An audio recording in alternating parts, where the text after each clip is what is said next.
Hey, so I came out to the woods to film this and it's super buggy, but I'm gonna try for a bit. Totally forgot my bug spray and it's been raining for days, so it's pretty bad. But anyways, have been wanting to start a YouTube channel for some time and I'm finally doing it. And this is my first video. Well, not really. I guess I've tried it before and made a few videos and then pretty quickly gave up. But this, I think I'm gonna stick with it. Feeling pretty good about it. So I climb back there. Yeah. Anyways, what was I saying? Oh yeah. So, starting this to talk about my journey, my healing journey with dissociative identity disorder and post-traumatic stress disorder. Complex post-traumatic stress disorder, to be specific. Just to kind of document and I think kind of help myself, talk things through and really own the things that I'm feeling. And also just because I found things out there that people have made so super helpful in making you feel less alone and just making it feel all less scary and overwhelming. So yeah, that's why I'm putting this out there right now. Alright guys, I'm back in my car. Yeah, so I wanted to talk about dissociative identity disorder. Turns out I have multiple personalities. Pretty cool thing to figure out at 30 years of age. You can imagine. Well, it's interesting because I've actually always known, but it's like dissociative identity disorder. It's all about denial and repression and compartmentalizing bad things so that you can continue functioning. So to continue functioning, I repress the fact that I have multiple personalities. So I've always been sort of aware of it, but always been sort of nah, that's normal. And part of it is it's your experience of existence of the world, so it just seems normal to you. The sort of catalyst for me figuring things out, oh god, so many things contributed, so many things, just sort of recognizing unhealthy behaviors in my family leading up to this, and then my dear friend Danny sent me a link to this Reddit group called Raised by Narcissists, and it's all, oh my god, there's so many people on there talking about being raised by people who are high in narcissistic traits. So they have narcissistic personality disorder or another personality disorder high in narcissism, and they talk about how that affects them in their experience. And it was just mind-blowing, eye-opening, and I realized oh my god, I've been on this self-help, trying to change myself, trying to better myself, train for years, my whole life, because I'd swallowed this idea that I was wrong and bad and evil because that's what my parents told me, when the reality is they were wrong and bad and evil and extremely fucking abusive, extremely. And I had repressed all the memories of this abuse and just compartmentalized it.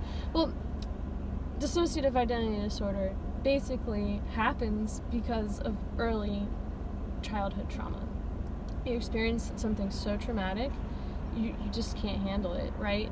So your psyche, your personality splits into two at first. And then, so one part contains the trauma. It experiences the horrible thing. It contains that experience. All the feelings, the physical sensations, the visual memories, all that stuff. The other part continues to live like it never happened. They don't have knowledge of it. And this split, it starts creating this dissociative barrier, right? And more splits happen the more trauma you experience. And these splits, these personality parts, they become their own personality. They develop more and more as you age, and they develop with the influence kind of the trauma they've experienced. So like, I experienced a lot of emotional abuse from my mother.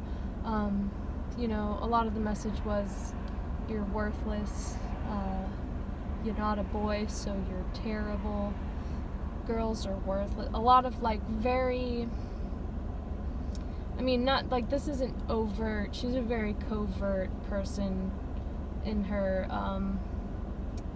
abuse. But anyway, so like, a part that absorbed a lot of that message, they've formed a personality based on these things, and they are very different from a part that has repressed or doesn't have the knowledge of that experience, because they're not shaped by that experience.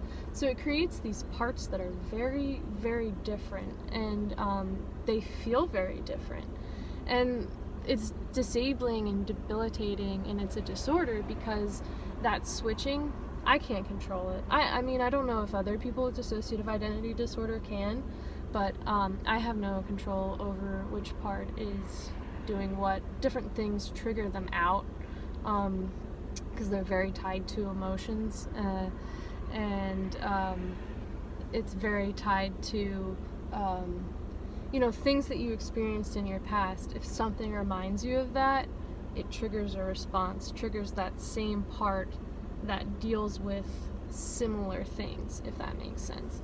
So yeah, I have all these dissociative parts, and I'm not very functional at the moment because of it. So I'm in intensive trauma treatment. I'm going 3 days a week, and that's because I'm in the process of integration. And integration is, the idea is that you can integrate these dissociated parts into one whole personality. And really that happens, they think, the theory is that happens somewhere around 6 or 7 in childhood, but it doesn't happen because of trauma for people with dissociative identity disorder. So integration is this therapeutic process where you go back through all the trauma, you deal with it, and you accept that it was you that this happened to. You own it, and this helps you to own these different parts. It's really all about accepting that these parts are you. You've been made to reject parts of yourself on behalf of your caregiver because of narcissism, or some inability that they have to see you as a separate person. That can lead to a denial of self, right? Which creates these splits. But the self is still there, and it can come back together. And so that's what I'm doing. And it's an exciting and difficult process, but looking forward to being, hopefully, after, who knows, this can be a years-long process, but then you can be an integrated whole person, which is pretty cool. So yeah, it's a really interesting disorder, actually, and I don't know, it's interesting to experience it from the inside. So I imagine, maybe there's interest in this sort of information. I know certainly I've found YouTubes and Instagrams dedicated to the subject just so enlightening and so helpful in making me feel less alone in the world. And I really would like to contribute to that. So that's really why I've created this YouTube, because I want to discuss my recovery experience, what it's like, and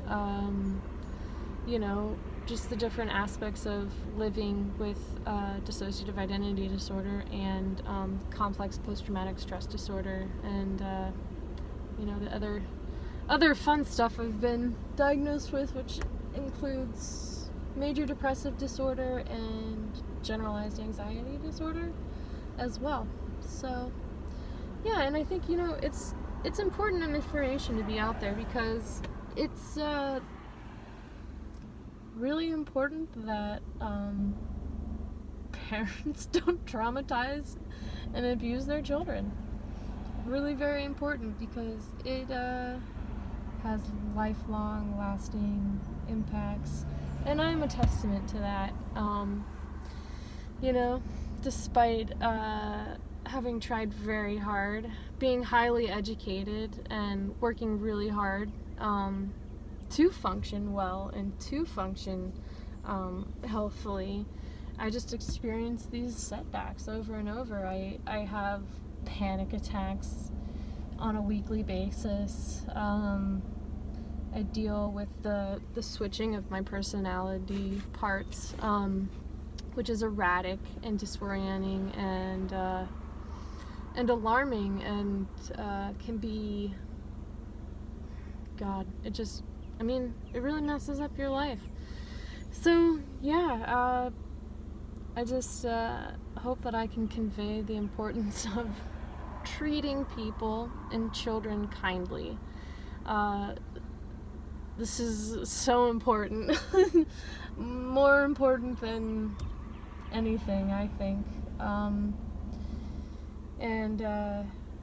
I don't want this channel to be completely just trauma focused, because obviously I have my other passions like yoga and art and wellness, and I kind of just want to incorporate all of that into this one space where I can just kind of be creative and talk about the things going on in my life, and share that with you and the world. Yeah, so anyway, I hope that this is the start of a really cool and fulfilling and fun journey into the YouTube world. And if you feel like it, definitely like my videos and subscribe. And is there something else I should say? I don't know. Anyway, I don't know how to end one of these. I'll work on that. But until next time.